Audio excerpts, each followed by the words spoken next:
Okay, topic Tuesday.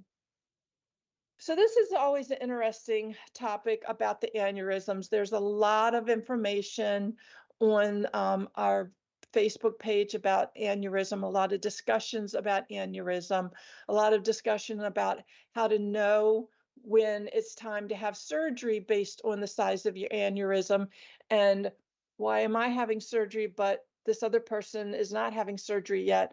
And what I have found, we'll look at this article, but what we have found is that it really depends on the rate of growth and your body size and height, how tall you are. It makes a huge difference in the decision making for the surgery.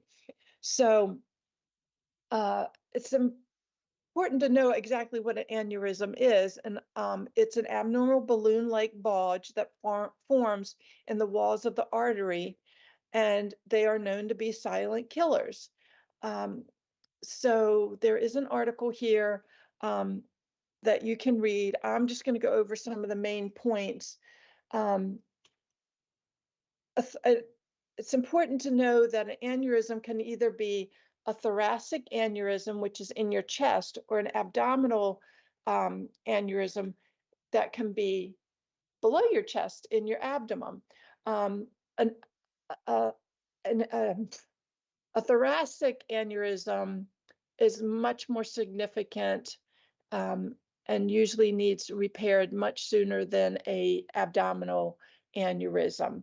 Abdominal is not necessary, and an aneurysm in itself is not considered a medical emergency, but you do need to be monitored. It needs to be measured for growth and changed, because it could rupture if you just ignore it, if you find out about it and you don't follow up on it. But under a doctor's care and medically managed, people can survive with an aneurysm for years and years and years. I do know that Medicare will cover a screening for thoracic. No, they will cover a screening for abdominal aortic aneurysms right now if you're at risk. They aren't doing screenings for the thoracic because apparently they feel like thoracic aneurysms are so few and far between that they're not covering those right now. But that's something that you definitely would want to talk to your doctor about. And then if you do have an aneurysm and you're being monitored, you're being followed, you would need to call your doctor and report anything like if you're seeing a pattern of heart palpitations, if you're dizzy a lot, episodes of fainting, nausea can be significant if you have an aneurysm. Shortness of breath obviously would be concerned, but feeling like clammy and sweaty, or having severe pain anywhere in your arms, down your legs, anything, chest, obviously. But there's a really great article that's attached to this in the blog that you might want to go read if you are dealing with an aneurysm, whether it's thoracic or aortic, thoracic or abdominal. There's a lot to know about as far as being followed. I know I have an abdominal aneurysm, so I get a CAT scan once a year right now with contrast, and I also get the echocardiogram once a year. So it's set up that one happens at one time and 6 months later the next one happens, and then 6 months later the next one happens. So every 6 months I'm being followed for that aneurysm. Okay.